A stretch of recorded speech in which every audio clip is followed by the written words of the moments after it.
Salut à tous, aujourd'hui je vous présente une petite config pour commencer le gaming. Je rappelle que dans cette vidéo il n'y a ni écran, ni périphérique, ni système d'exploitation, il y a seulement les composants de la tour. Je vais commencer par la carte mère et pour ça j'ai choisi la MSI B250M Pro VDH. Elle utilise le socket 1151, c'est une carte mère micro ATX, elle a 6 ports SATA à 6 Gbps et un slot M2, un port HDMI, un port VGA et un port DVI-D. Elle dispose de 1 USB 3.0 type C, 3 USB 3.0 et 2 USB 2.0.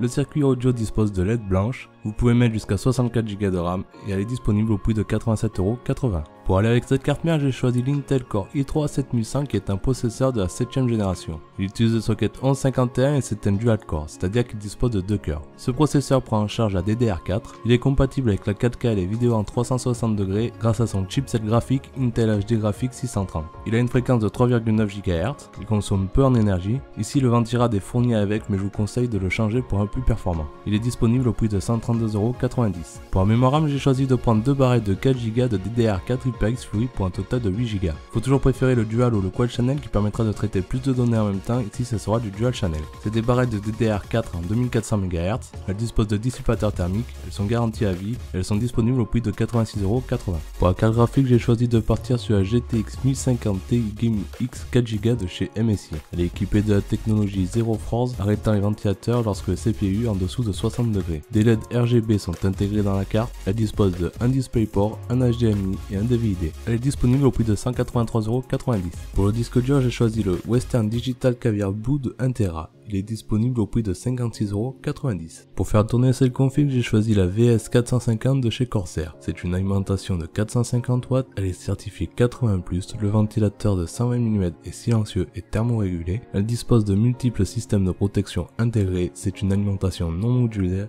et est disponible au prix de 42,90 €. Et pour mettre toute cette config, j'ai choisi le Colink Aviator M en noir. C'est un boîtier moyen, il est livré avec deux ventilateurs 120 mm à LED rouge, il dispose d'une fenêtre latérale pour admirer la config.